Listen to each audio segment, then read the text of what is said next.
Ladies and gentlemen, let us begin the countdown to the grand finals of the After Hours Gaming League. For any of you who don't know what the AHGL is, it is the opportunity for you to see that all these incredible companies that do a variety of different things have gamer communities in them, just like the ones you grew up with, perhaps in your high school or college, or perhaps the ones that you have now.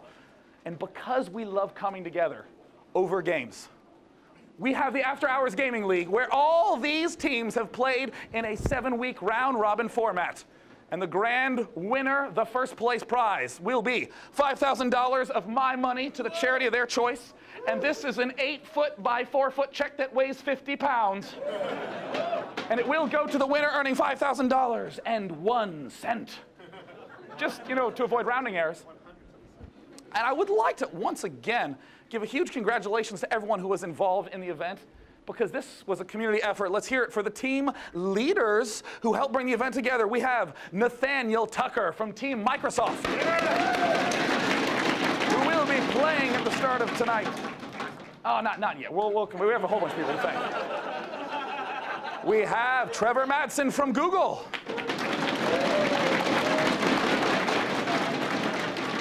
Also playing tonight, we have Kevin Kang from Team Zynga.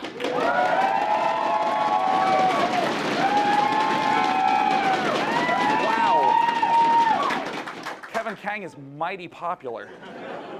Nathaniel Tucker from Team Amazon. No, sorry. Managing 2 teams. Amazing. Excuse me. Nicholas Lavin from Team Amazon. Ed Caesar from Team Twitter. Steve Bartel from Dropbox. And of course, as we are here at the Facebook headquarters, big shout out to Tim Stanky from Facebook. And last but not least, the team that claimed that they would have the most fun throughout the season, Ed Huber from Yelp.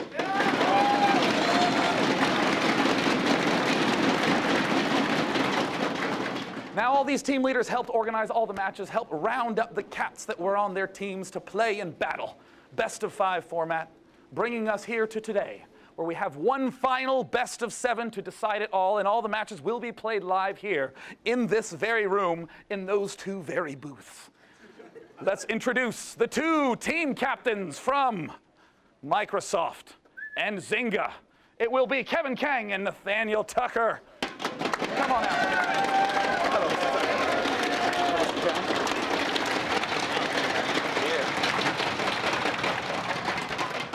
Now, of course, we must begin. Actually, I don't need 2 microphones. We must begin by asking Team Microsoft, you guys went 7-0 in the regular season. What did you do to accomplish such a feat? Well, we have a very active community of people who love StarCraft at Microsoft. So it was really their support that gave us the energy to completely dominate this season. Now, how would you describe the overall strategy of your team? Did you devise cute little tactics, or were you just focusing on straight-up fundamental play? Or did you want to win with short all-in cheeses? We like to keep it a good variety so that people really don't know what to expect from us. So I think we put a little bit of all of those in. Mm-hmm. And now I will say, who do you think have been the strongest players, the leaders in your team throughout the season, and who do you think will be the key player tonight? Well, I think Grant is definitely our strongest player. And what's Grant's ID? Grant's ID is Cows Rule because he loves cows. Yeah, and I forgot the second question. Well, go Cows Rule. Now, is there anyone who you think is going to be the key player tonight? I know Cows Rule has been one of the best performers on your team, but what about in this best of 7 coming up? Yeah, I mean, he's going to be pretty much the foundation of our victory. But obviously, all the other players matter too. I wouldn't really. I don't know how to answer this. Yeah, so it doesn't have to be who's your favorite player sort of competition. So Team Microsoft, I would like to once again note, has perhaps the most epic slogan of all. Macro hard, Microsoft. And the left corner, we have Kevin Kang from Team Zynga.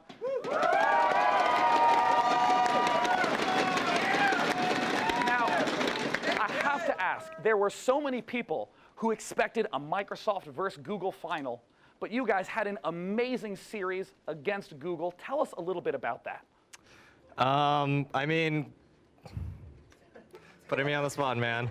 Well, a lot of us, I mean, like Microsoft said, they put a lot of variety into it, but we just, we're more of practice a small number of builds until it's perfect.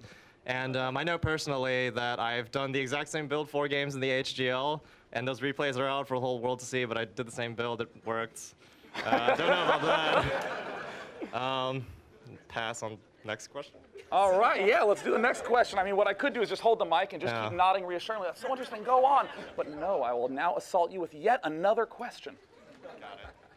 Who do you think is going to be the key player in your lineup tonight, or perhaps the key deciding match? I think our best player, Donnie Thompson, his name's Shamwow, plays Zerg. He is in the 4th slot, and I think he's just going to seal it 4-0 for us.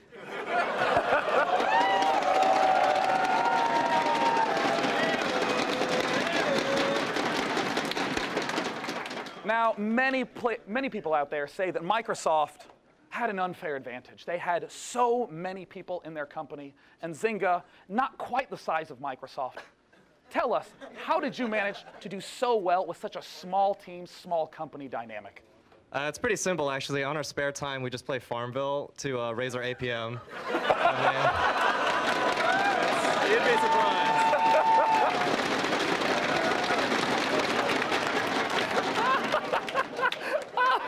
That's such an awesome answer. Now, before we do the final handshake and begin the match, Team Microsoft, what do you think the results will be? It's kind of close to call, so it's either going to be a 4-0 or a 4-1. Team Zynga, what do you think the final result will be? I agree, 4-0 or 4-1 for us.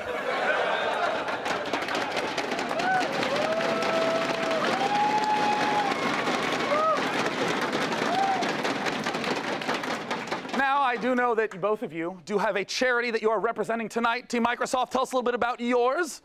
Our charity is awesome. It's Amnesty International. And Amnesty International, I understand, is here tonight. Yes, they are. Big shout out to Amnesty International.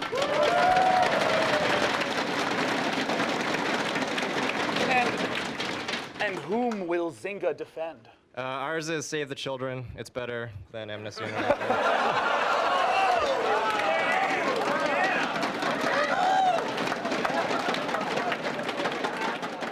AHGL, a league built around fun and charity. Team captains, shake hands. Let's begin the After Hours Gaming League Grand Finals. See you at the casting booth.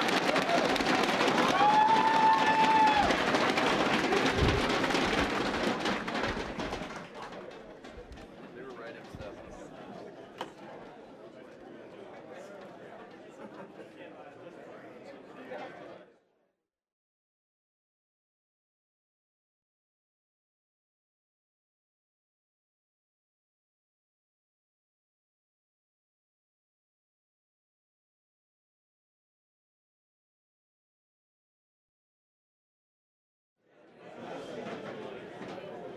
Ladies and gentlemen, welcome back to the After Hours Gaming League. I am Day 9. And I'm Husky. And it is time to begin Game 1 between NATO and Fredo. NATO and Fredo, absolutely. That is going to be a reoccurring joke, I think, throughout this entire cast. But Sean, I am even more pumped than I was for the pregame.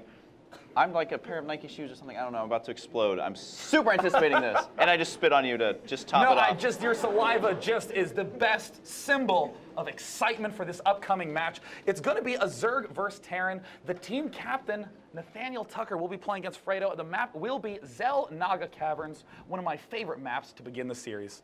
Yeah, absolutely. This is a map that these players are going to have played very heavily. This is a standard map. I feel like there's really no builds on this map that people are just like, every single time. So I would be expecting a really good game.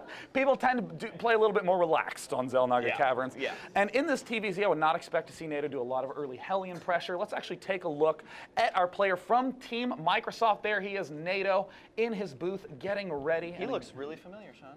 Well, he was actually just up on stage claiming that there would be a 4-0 or 4-1. He is the team captain, Nathaniel Tucker.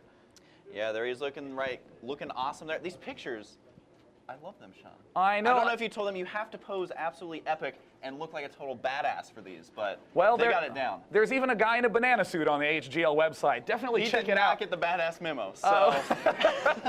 And of course, his opponent will be Fredo, who's had a lot of really great games throughout the season. Fredo, actually, from Team Zynga, one of the big regulars who's put a lot of wins on the table. You can even see him. Yeah. Oh, he's getting pumped up and ready. And you know what? I think it's time. Both players do appear to be ready. The assistant producer, Fredo, shortening his own first name before entering into battle. And now it looks like the countdown has begun, ladies and gentlemen. Game 1 of the After Hours Gaming League Grand Final between Microsoft and Zynga.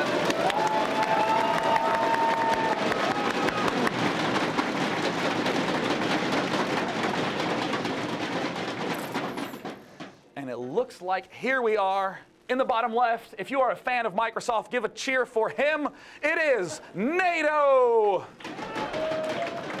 And Sean, he is also a Fun Day Monday fan, saying they are extremely difficult. They are indeed difficult, designed. Oh, good thing it's Friday. NATO doesn't have to do the Fun Day Monday restriction. He does not have to lift off his command center and float it somewhere else at game start.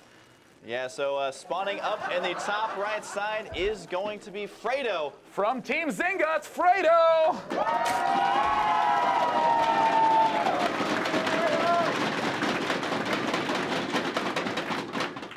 All right, so our Terran player is going to be walling in here, Sean. Now, in the early game on this map, TVZ, I mean, one thing we always have to mention is those expansions are wide open. Oh, yeah. But in this situation, that can play a role for both these players. If we see Hellions, they have a lot of room to run around. Zerglings also have a lot of room to run around. So is there any race right now that's just saying, I'm not looking forward to that? Well, lately, the Blue Flame Hellion has been the strongest race in StarCraft 2. That is true. But I do think that the Zerg counterattack, the Zergling force has been so dominating as of late. We've seen Zergs building the exact same units that they actually built way back in beta, have stopped trying to be creative with unit composition, and are just relying on straight up counterattacking, and it has been extremely difficult to deal with. Oh yeah, especially at the natural. I mean, you're not going to have a planetary fortress there. Maybe if a Terran player takes the high yield expansion in the center, that can really start to come into effect, being able to defend that. Right now, the drone is going to attempt to kill this SCV. That is not going to happen. But what Fredo is doing here is he is trying to delay the barracks. That usually doesn't work, so he's going to at least force one worker off the mineral line right here, keeping it alive as long as he possibly can. Although a Marine usually comes out of here, and we'll clean that up. Although he is going to be seeing this very early gas. Uh-oh, and will Fredo go for the gas steal, or will he get caught by the Marine? Keep in mind, Husky, it's very hard to run away from bullets. Let's see if the drone can manage to pull it off.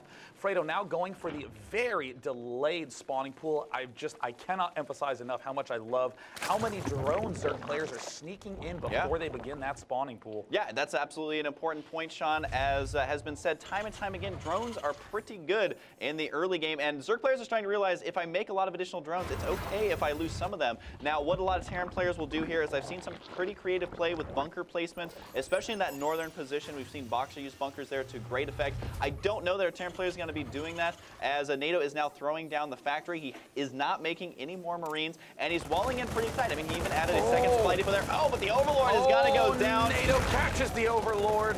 May be getting that drone as well. He does indeed. So NATO looking to be pretty happy here as Microsoft rakes in a couple of kills. Now, that is not going to be the biggest deal in terms of just standard economy management. I mean, you definitely don't want to lose those Overlords early on. The biggest impact it's going to have is it can be very rattling when you're up here on the main stage, and you lose that Overlord if you throw off your build order and your mental state for the remainder of the game. Oh, absolutely. And also, you want to try and get scouting in. I mean, it is difficult for a Zerg player in this situation to get scouting around that kind of standard 6 to 8 minute mark, but now he really does not have an option, and we are going to be having an armory, Sean. And are we looking for Thors? Is that what's going to happen here? Of all units that are very 1A friendly, the Thor is way up there. Way up there with his good friend, the Colossus. So it works out there. But it does look like a Spine Crawler going to be going down right now for Fredo. He's expecting some sort of attack here. And again, since he lost that Overlord, he's not going to be able to spot this armory unless he gets really lucky with some sort of run by into the main. So at this point, I mean, Zerg players are meant to react to what's heading their way. Is he going to be prepared here? A Zergling could spot the add-on. Does look like 3 or 4 Zerglings getting killed there. And do you think NATO's going to push out with just these units? This could be an actually very, very strong push. We see a backward Spine Crawler planted by Fredo. He's going to try to get some Zerglings out to be able to defend. And what we're seeing by NATO, the Microsoft Terran, he is going to try to get as many units out of the Zerg as early as possible. And then when the Thor count gets high enough, he's going to attack, and Fredo will not have the economy to build the higher tech units to deal with the Thor. Now, one thing that is really good as well is siege tanks. I mean, getting the armory is kind of telling me he's most likely not going to be doing that. But siege tanks later, there's the Thor attempting to be produced, but he does not have a supply depot to live in quite yet. It is nearly done there, so it's going to begin being produced right now. But siege tanks also pretty good for positions on this map because those 2 high grounds in the center by those towers, you can drop tanks there for a really good position. Helps you guard that high yield expansion as well. So, I mean, I'm assuming, Sean, he's just going to try a timing window here to see if it works, and then I wouldn't be surprised to see him fall back on those tanks if it does not, you know, pan out the way he wants. Now, if you are Fredo in this position, you're going to be a little confused to have not really seen that much pressure. You do see the factory with the add-on. You'd think to yourself, got to be Blue Flame Hellions, but you have only seen 1. So it's going to be very difficult for Fredo to pinpoint exactly what NATO is doing. But now, that said, Fredo's doing a great job with those larva injects, keeping that energy quite low, getting himself a second gas. We don't see any tech yet, no layer, no Roach Warren at all. Yeah, and the Roach Warren, Sean, that's what I was going to mention, is very important here because the Roach Warren will be crucial in holding us off. He can focus down the Thors quite easily if he is able to get out enough of those. Now, he is going for 3 extractors at the same time. He's been droning up this entire time and just now starting his lair. So we're going to see what he's going to use for a defensive position here. But it seems like this attack may take him by surprise, but at the same time, his economy is going to be extremely booming. I mean, he has so many drones on the field right now. And we do have the Blue Flame Hellion upgrade as well as a Banshee getting mixed in there. That can be super annoying for Zerg because you just don't have that much anti-air at this stage of the game. This is a very rarely used all-in by NATO, but it is such a funky timing that it's actually very, very difficult to deal with. Many players on the Korean server are starting to experiment with those Thor Banshee compositions that were once very, very popular. And now it looks like Fredo sees the Thors, and oh, there comes the SCVs. It looks like NATO's preparing for the all-in. Yeah, Sean, you're right. The Roach Warren just now going down. And when this move was happening right outside of his base, there was 10 drones on the way for Fredo. Now, drones not very good against Blue Flame Hellion, so he's going to need to make sure to get out a lot of units. He does have Zerglings on the way. Not the best choice either, but, I mean, simply what other choice does he have? He needs to make sure to try and delay this as long as possible. Thors shoot very slowly, so if he can force them to shoot the Zerglings, it can buy him a little bit of time. He does have an infestation pit on the way, so time is of the essence right now, but at this point, he's not going to have a whole lot prepared for this. And there's the scan. Both players know exactly what they're going to be up against. The Roach Warren is just now finishing. This is going to be an extremely thin defense. We see Fredo trying to swing around to the backside, and he manages to catch the Marines off guard. The Marines getting completely surrounded. The real damage dealers in this force, losing a good amount of them. He needs to begin that Roach production. Fredo, oh no, starting a lot of Zerglings. That's going to make it very difficult to defend against. The Queen falls. We see the Zerglings overwhelming everything. Can they manage to pick off those SCVs? There's just so many repairing. Oh yeah, and those SCVs are set to that auto repair. Sean, the expansion may get taken out. We don't see any roaches being produced at all, and he accidentally started the mind control there for the infestors rather than the pathogen glands. It seems like he wants to sack this expansion and then try and push out with the right unit composition to counter what he is going against. You got to remember that the Terran player is only on 1 base. There's a lot of drones sitting behind the mineral line. They need to make sure to get back to work. Here comes the Zergling counterattack running all the way down. Is the supply depot raised? Yes, it is. There will be a Hellion there to hold off. A command center is going to be on the way as well, Sean. But our Terran player is not making that many units right here because he has transitioned into attempting to expand. Can the Queen kill the Banshees? Oh, she's going the wrong way. And now she is dead. And it looks like Fredo has absolutely no anti-air. He's going to have to begin building those Spore Crawlers wants to be able to get the defense. And we see, it looks like a Ghost Academy getting produced by NATO. We see the Zerglings try to rush up. A Blue Flame Hellion's there to greet them. And with these Thors in the main, NATO is looking good to close off with a fast 1-0. Yeah, and this shows you the importance as a Zerg player of getting the right units against what is coming your way. He really needs to get those roaches sooner, and even making 1 wave of those drones rather than attacking us can really be unfortunate. Now, it looks like he's trying to focus fire down the Thor, but there's a lot of happy SCVs just repairing him in a giant circle. And these Thors, there we go, SCVs are Imba. And so there is going to be the good game. And it looks looks like Microsoft has taken the lead 1-0. NATO popping right out the gate with an early win. Feeling very, very happy about that. Oh, yeah, he is absolutely stoked, Sean. Yeah, I mean, that Thor Banshee play can completely catch a Zerg player off guard. Absolutely. With the amount of SCVs that are repairing it. As we saw, the units lost tab had 550 lost for NATO and 4,375 lost for Fredo. Yeah, obviously not going to be a good situation for the Zerg. And I think a lot of it, Sean, comes back to the fact that he lost that early Overlord, was never able to scout at all, because those factories were right at the entrance. So there may have been a chance for him to scout them and prepare accordingly. That shows you, even losing that first unit in the early game, it can hurt your game for the entire time. And it wasn't able to scout that. And also, Zerg players have to concentrate on when they're making their workers. And unfortunately, workers versus Thors. Not so good. Not going to be a good situation. But I mean, if the Zerg player had gotten out a decent amount of roaches, just snuck that roach warren out a little bit earlier, he would have been in good shape. But he was going a little bit too far for the late game. So that does mean that Microsoft is up 1-0 in the After Hours Gaming League right now. And our next match that's going to be coming up is going to be